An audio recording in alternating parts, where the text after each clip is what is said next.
Wednesday, July 31st, 2019, Maneco 64, home of alternative economics and contrarian views. Before I start today, I'd like to thank again everyone who supports the channel, all the viewers, subscribers, for all their support throughout the years. It's started out 0 subscribers, of course, very little views, and it's now growing and growing. I like to talk about adverts. I know some of you don't like adverts, and I know adverts can cut off some of the points I'm making. It is frustrating, but it's the best way still for me to monetize my videos without having to charge you. But be as it may, I've done something here on Patreon for the patrons on Patreon who support me with as little as $1 a month. And I like to show my gratitude by showing who they are here. As you can see, there's 21 of them at the moment. So I have over 24,000 subscribers. So if I were to get 5% of my subscribers maybe to donate $1 a month, and I could actually think about eliminating the adverts.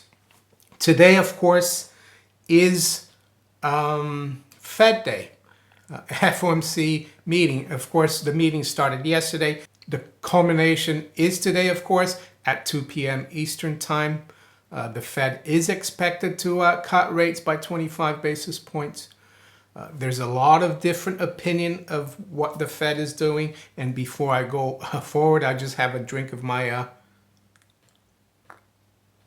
coffee with my End of Fed mug, which is probably one of the most popular items in the Teespring store below, in my merchandise store, End of Fed mug. I've got other products there as well, of course. But one thing I like to say before I talk about the Fed and then cover the markets a little bit this morning is that there's a meme out there on the internet, and it says, up until 1913, Americans kept all of their earnings. Despite this, America still had schools, roads, colleges, vast railroads, subways, and an army and a navy. Tell me again why people need to be extorted. Well, this is about the IRS and the income tax, right? But the other thing is, before 1913, there was no central bank, at least from 1837 onwards.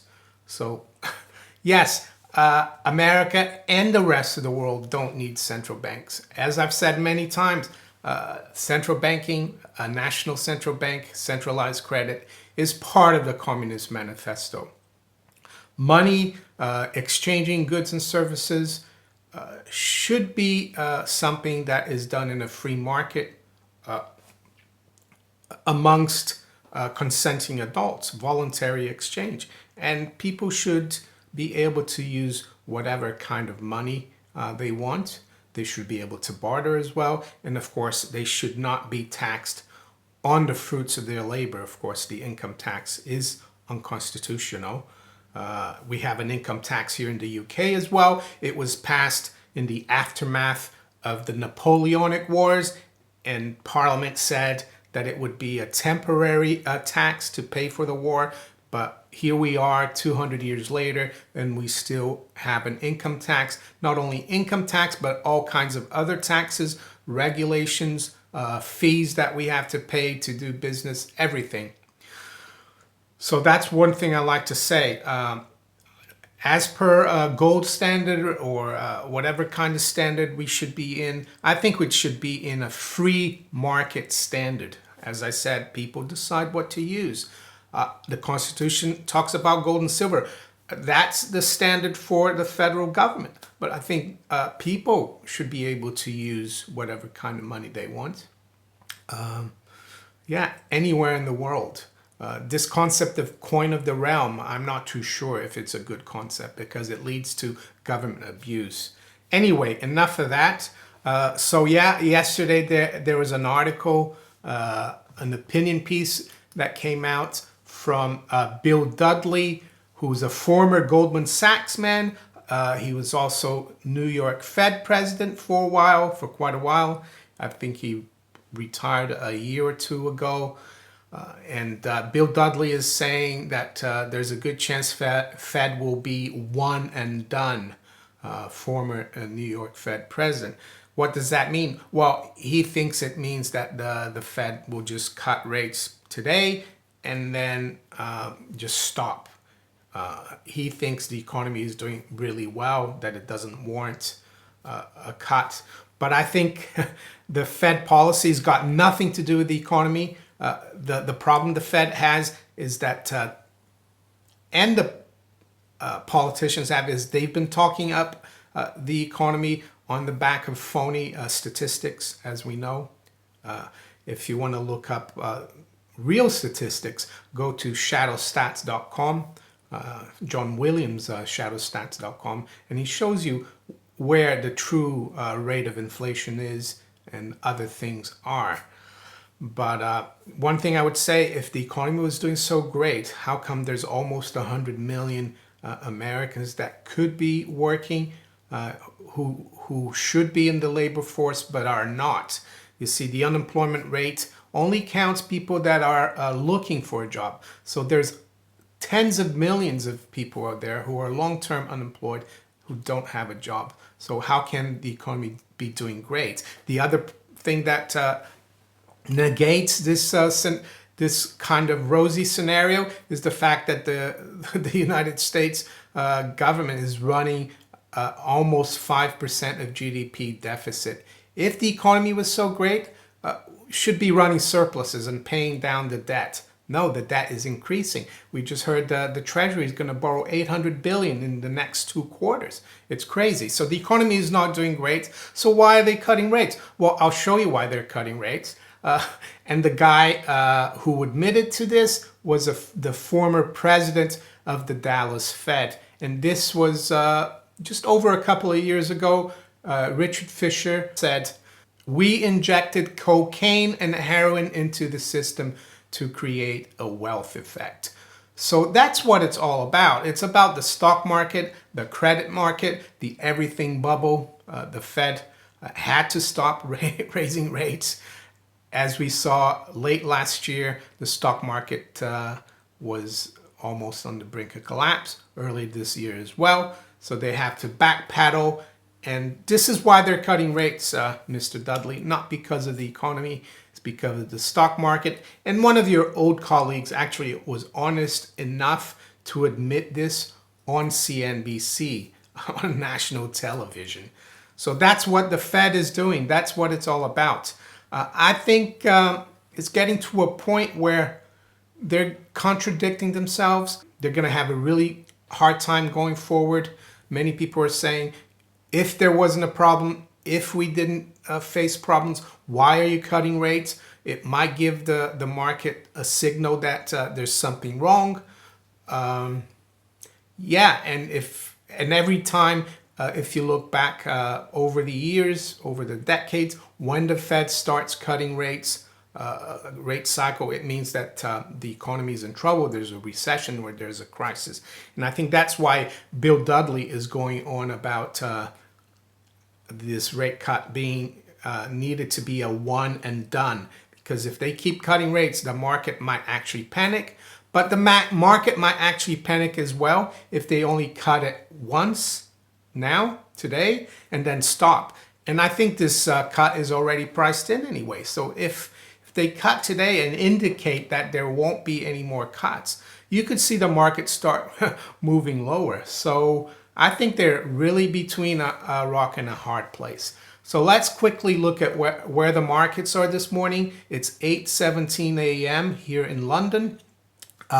We've got spot gold at 1430, so that's pretty much unchanged. The range has been 1427 to 1433. Just have a quick look at the gold chart here. I've got this daily chart here, and it looks like we want to break out, but it's still not totally broken out. There's like a triangle here. We've broken out of the top of the triangle, but we still have the Fed tonight. I think it's going to be a key how can I say, event, not only for precious metals, but for all the other markets. Silver this morning is, for some reason, underperforming here. It's down 11 cents, or 0.2% at 16.45, right near the lows. The high's been 16.58 spot silver. The Dow is up 59, Dow futures. S&P is up 3.25 points, and the Nasdaq 100 is up 0.25% as well, like the Dow at 79.76. Currencies, sterling is rebounded slightly, even though we're still at very depressed levels. We're up 0.2% at 121.74. Euro is unchanged. Euro fetching $1.1154. Dollar is unchanged against the yen, fetching 108 yen 55, and the dollar is up slightly against the Chinese currency at 689. Crude oil is really firmed up in the last day or so. We're up 0.75% WTI at 58.43. Brent is up 1% at 65.15. Bond market, the 10-year yield this morning is down just over 1 basis point at just below 205, and the 3-month yield is at 209, so curve's still inverted by 4 basis points. I expect some kind of move as well if the Fed surprises today. Not only do they have the rate decision, but there will be the press conference. That will be important as well. We don't need a Fed. What's the way to end the Fed? Well, it was an act of Congress that created the Fed, the Federal Reserve Act. The way to end the Fed is to, well, reverse that and abolish the Fed through an act of Congress. That's how simple it is, but it requires a political will by the general public. The general public will have to give up all the free goodies. The military industrial complex will have to give up all the free money as well. Where do you think all the deficits and all the debt goes? It goes into the military industrial complex and into the welfare state. So and that's huge. Millions and millions of people are dependent on this system. Will the turkey vote for Christmas and the Fed? It's up to the turkey, of course. If you enjoyed this video, make sure you hit the like button. Subscribe to the channel if you haven't yet. Make sure you share this video far and wide. And you can also follow me on Twitter, Steemit, and on DTube. I wish you all a great day. Take care. Bye.